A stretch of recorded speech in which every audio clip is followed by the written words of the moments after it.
Have you been shafted? I don't know what the word is, but if somebody else volunteers that term, I'm not going to argue with them. But something strange went on all of a sudden that, I got less than I usually had because of a close second place. It seemed like the reverse should have occurred. Because I've always argued that, it's not as much and exactly like candidates want, but I thought I've been treated pretty fairly and all, over the years and even in the last year, even since the campaign's been going on. But it was a bit strange about what happened on the weekend. And I had been asked, was I shocked that it happened? Not really. It wasn't totally unexpected, but being asked whether I was disappointed, yeah, I'm disappointed because most of us like to see that we, get credit for some achievements. And I personally believe that we did have an achievement and that it reflected good organization. And most important to me is I like to think that it reflects that more and more people are accepting some of my arguments. That's, of course, why I'm in this, is to make sure people vote for significant change and philosophic change that will have a real impact both on our foreign policy and on our economy, which I believe is the only way you can get our jobs back. You were less than 1% behind Bachmann. Yeah, and it was 152 votes. That's pretty close. But we got a big charge out of the headline that says, Bachmann first place, Polinian third, and then essentially just forgot about it. I mean, what's going on? Is somebody, when they ask me that, and it's normal for you to ask a question like that, but I keep thinking maybe I should be asking the media, the question, but nevertheless. How much of that do you think had to do with the weekend entry of another Texan into the race? Hardly any, because if that would have been the case, Bachmann would have had a lot less. I mean, Perry didn't get, I don't think he was on interviews. I don't think he was interviewed by 5 major networks, and yet she was. It probably had a little impact, but I don't think that would justify an exclusion.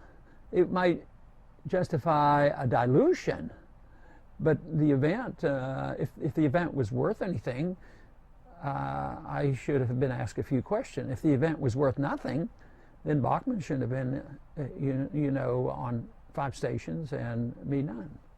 Because some say it is the most meaningless thing that has the biggest impact. The straw poll, and that it doesn't mean anything in terms of legally electoral votes. It doesn't mean, yeah. But it gives you a good idea of where your campaign stands.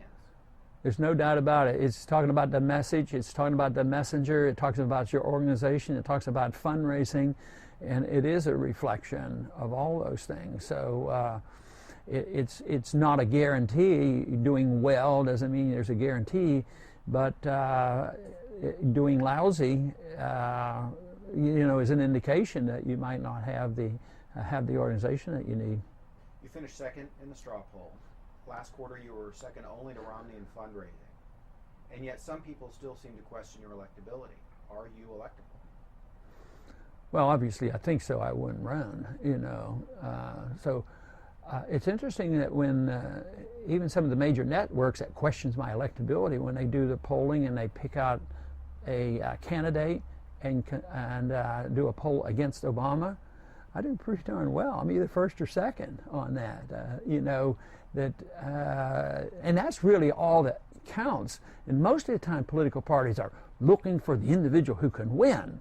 To a degree, don't overly challenge the status quo, and this is one thing that I think I can compete with any of them.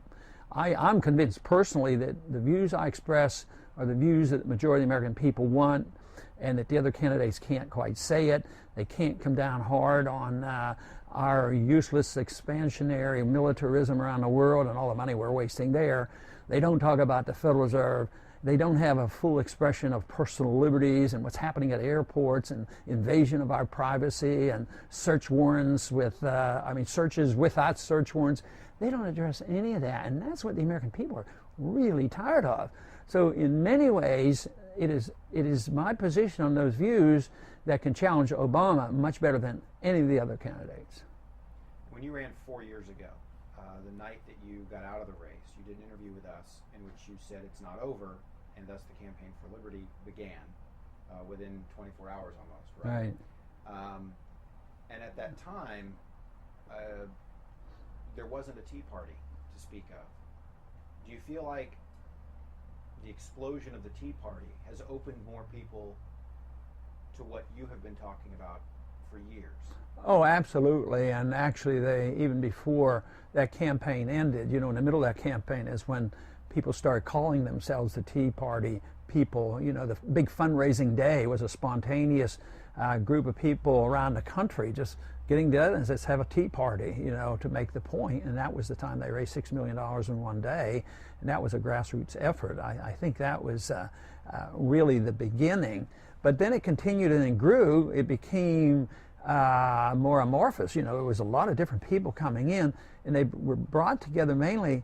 The government wasn't the answer. The government was too big. They spent too much money. The debt was a danger.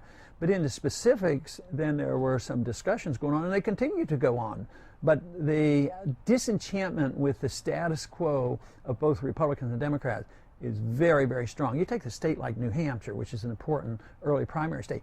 There are more registered independents than there are Republicans or Democrats. I mean, that's fertile field for a candidate like myself because they're allowed to vote in Republican primary. So that's, I believe, the majority of the American people today.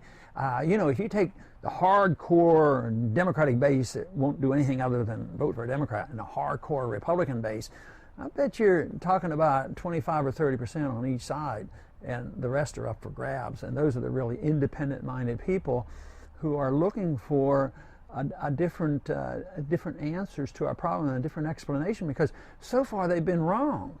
I mean, and it's such a wonderful opportunity for us who defend personal liberty and free markets, the American tradition and sound money.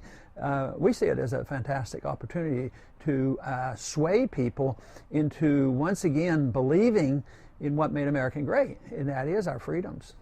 So how are you different from any of the Democrats in leadership right now, or the president, and the Republicans who want to be president? Well, I think on these several issues, I'm different than the leadership of both parties because both parties endorse the wars. Both parties endorse the Patriot Act, the invasion of our privacy, the destruction of the Fourth Amendment. Both parties support the Federal Reserve System. But that's not the whole party, because the grassroots of the Democrats and the Republican Party and the Independents all want transparency of the Federal Reserve. But leadership-wise, and those people who are running for office, they don't want to rock the boat on any of these issues. There's too much invested in the military-industrial complex, and I think that's pretty significant. You talk about what the American people want in the way of transparency with the Federal Reserve. The American people also seem to want in polling for both parties to stop the gamesmanship and work together and figure out the problems. With you as president, could that happen? I think more so than any other ones, because any other candidate that might be president, is because sometimes when they want to work for the other side, they say, well, we want to do that and we have to sacrifice and we have to compromise our principles. I don't say that. I want to work with the other side, but I want to bring people together from the left and the right who agrees with these basic principles. For instance, I get half my support from people who believe in civil liberties, where a lot of Republicans are very weak on, and being against this war that's going on in the Democratic base. The progressives are the ones who are sick and tired of Obama's wars and expanding the war. So bringing those people over onto a side where I can work with conservatives who say the spending is too big and we need less taxes and we need a freer market and sound money. So I think bringing people together like that, and nobody has to sacrifice any principles. They just have to work in coalitions. So coalition building is really what I've strived to do over the many years. And the best example of achieving that was to get the House to at least pass the Federal Reserve bill last year. And that was not done by Republicans, as a matter of fact. It was passed. The only place it was passed was in the Democratic House. And that to me is rather astounding. It even surprised me and amazed me that we were able to get that far. Of course, it didn't get passed, but the whole country now, the whole world now knows that monetary reform is on our doorstep. The only question is will it conform to our Constitution, or will monetary reform include the IMF and the World Bank trying to take over the problems that we have and have their own other currency? That's really what's going on right now.